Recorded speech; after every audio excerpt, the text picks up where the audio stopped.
Anything you need, Commander? Just trying to get a sense of where the crew's at. Thoughts? Is this an official evaluation, Commander? Or off the record? Alenko, when it's just you and me, you can consider it off the record. That's a generous attitude. Okay. I think there's something wrong with all this. This Saren is looking for records on some kind of galactic extinction, but we can't get backup from the Council? Sorry, Commander. There's writing on the wall here, but someone isn't reading it. The Council doesn't want to believe anything's wrong. I'd call it human nature, but... I hear you. It just seems like a group that's been around as long as the Council should see this coming. Sorry if I got too informal. Protocol wasn't a big focus back in Bot. Tell me about it. Biotic acclimation and temperance didn't last past the airlock. To the kids they hauled in, it was brain camp. Sorry, hauled in is unkind. We were encouraged to commit to an evaluation of our abilities so an understanding of biotics could be compiled. There are worse results of accidental exposure to element 0 in the womb. Beats the brain tumors some kids grew up with. Is there some question about how you were exposed? My mother was downwind of a transport crash. It was before there were human biotics, a little after the discovery of the Martian ruins. It only gets iffy around 63 when kinetics was running out of first-gen subjects. Until then, they'd relied on accidentals. A bunch of guys in suits show up at your door after school, and next thing you know, you're out on Jump Zero. Jump Zero is Gagarin Station, right? What's it like? Yeah, that's the official name. Biggest and farthest facility we had for decades. Right on the termination shock, the outer edge of the solar system. It's where they did all the Goose Chase FTL research before we caught on to using mass effect fields. It was a sterile research platform when I was there. There were other kids in the same boat, right? At least you weren't alone out there. That's true. We did have a little circle that'd get together every night before lights out. We didn't have much to do, though. It was a research platform then, and kinetics kept Jump Zero off the extranet to prevent leaks. Then you must have had plenty of time to get to know each other. Yeah, we'd sit around and bull every night after dinner, play cards or network games. There was this girl named Rana, who had a little circle grow up around her. She was from Turkey. Her family was very rich, but she was smart and charming as hell. Beautiful, but not stuck up about it. I think you'd have liked her. Sounds like she was special to you. She was. Maybe she felt the same. But things never felt together. Training, you know. You know of any intentional exposures for certain? No one knows. Doesn't mean they didn't happen. As big as the exposures were, it was hard to track down accidentals. It was different then. No one knew the potential, so there wasn't a lot of regulation. Anything kinetics did was gold. I'm not saying they intentionally detonated drives over our outposts, but in retrospect, they were damn quick on the scene. Jump Zero is a long way from home. What was it like? The grand gateway to humanity looks a lot better in the vids. But that's my own baggage, Commander. No bearing on this. Alenko, there's no regulation that says you can't be friends with your commander. I appreciate that, Commander. I just don't want you to think that I'm a whiner. Besides, I've got my past squared away.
Biotics is the ability of rare individuals to manipulate dark energy and create mass effect fields through the use of electrical impulses from the brain.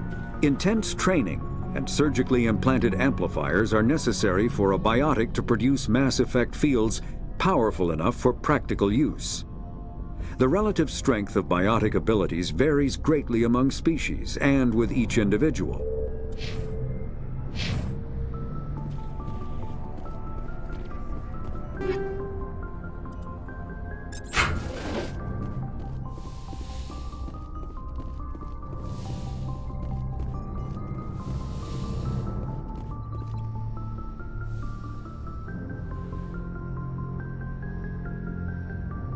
Commander, are you coming to check up on me? You look much better. How are you feeling? Dr. Chakwas assures me I am going to be fine. I was impressed with her knowledge of Asari physiology. You're in good hands. Dr. Chakwas knows what she's doing. I never properly thanked you for saving me from the Geth, Commander. If you hadn't shown up... I'm just glad we got there in time. So am I. I know you took a chance bringing me aboard this ship. I have seen the way your crew looks at me. They do not trust me. But I am not like Benezia. I will do whatever I can to help you stop Saren. I promise. Don't worry, Liara. I trust you. I know you won't let me down. It means a lot to hear you say that, Commander. Thank you. Tell me about yourself, Liara. Me? I am afraid I am not very interesting, Commander. I spend most of my time on remote digs, unearthing mundane items buried in long-forgotten Prothean ruins. Sounds dangerous. And lonely. Sometimes I would run afoul of indigenous life forms or stumble across a small band of mercenaries or privateers, but I was always careful. Until the Geth followed me to Artemis Tau, I never found myself in any situation my biotics could not handle. As for the solitude, well, that is one aspect that most appealed to me. Sometimes I just need to get away from other people. You don't like other people? I suppose it comes from being a matriarch's daughter. People expected me to follow in Benezia's footsteps. They wanted me to become a leader of our people. Matriarchs guide their followers into the future. They seek the truth of what is yet to come. Maybe that's why I became so interested in the secrets of the past. It sounds so foolish when I say it out loud. It sounds like I became an archaeologist simply to spite Benezia. All children rebel against their parents. It's a natural part of growing up. Aha, you share the wisdom of the matriarch, Shepard. That is exactly what Benezia said when I told her of my decision. But there was more to it than that. I felt drawn to the past. The Protheans were these wondrous, mysterious figures. I wanted to know everything about them. That is why I find you so fascinating. You were marked by the beacon on Eden Prime. You were touched by working Prothean technology. Sounds like you want to dissect me in a lab somewhere. What? No! I did not mean to insinuate. I never meant to offend you, Shepard. I only meant that you would be an interesting specimen for an in-depth study.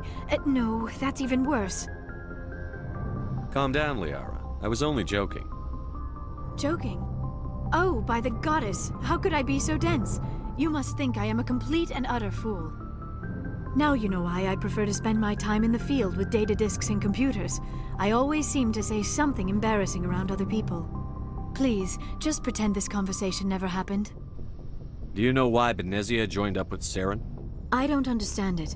She was always outspoken about the need for the Asari to become more involved in shaping galactic events. Maybe she thought allying herself with Saren would somehow be for the greater good in the long run. At least I hope so. This hurts you, doesn't it? None of this makes any sense to me. I have not spoken to Benezia in many years, but I know her, and this was not like her. Something changed. I'd like to know more about the Asari. We were the first species to discover the Citadel. We were instrumental in forming the Council, and we always strive to be the voice of peaceful cooperation in galactic disputes.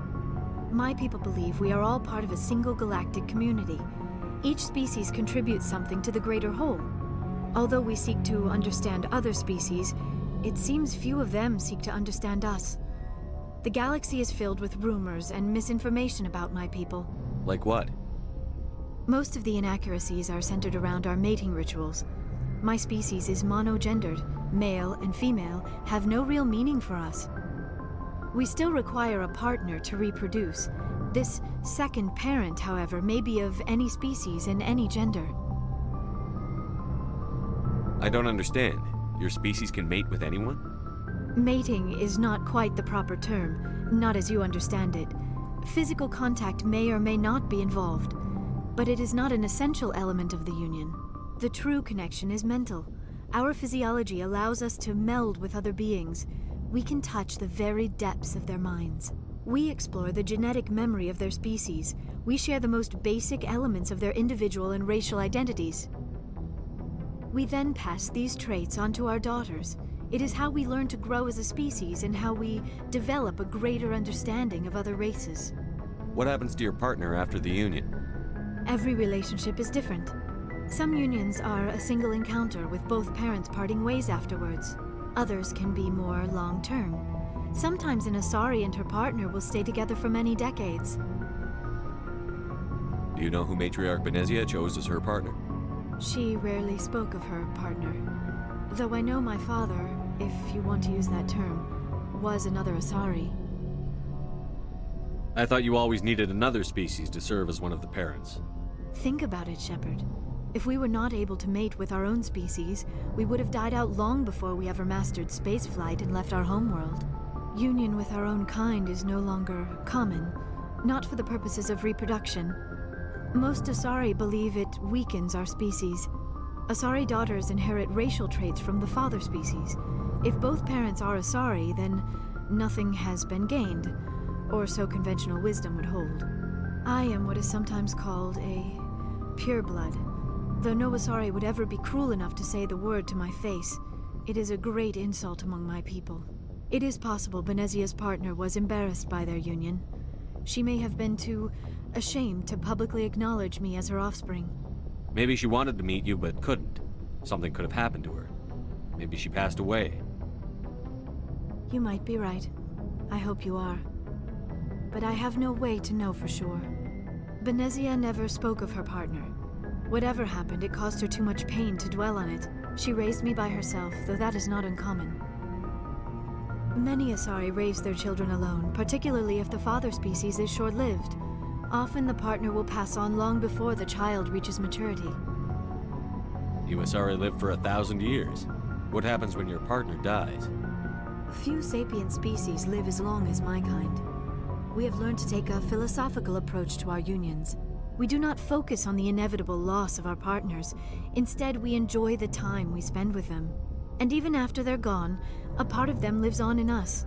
The union is a connection that transcends both time and space. I should go. Goodbye, Shep.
Yes, Commander? Is there something you need? How well do you know the lieutenant? I'd never worked with him before this mission, but he has an impressive service record, over a dozen special commendations. Tends to keep to himself, though. Maybe because of the headaches. It's not easy being an L2. What does that have to do with it? Well, most biotics now use the L3 implants. Lieutenant Alenko was wired with the old L2 configuration. Sometimes there are complications. What kind of complications? Severe mental disabilities, insanity, crippling physical pain. There's a long list of horrific side effects. Kaidan's lucky. He just gets migraines. I should go. Goodbye, Commander.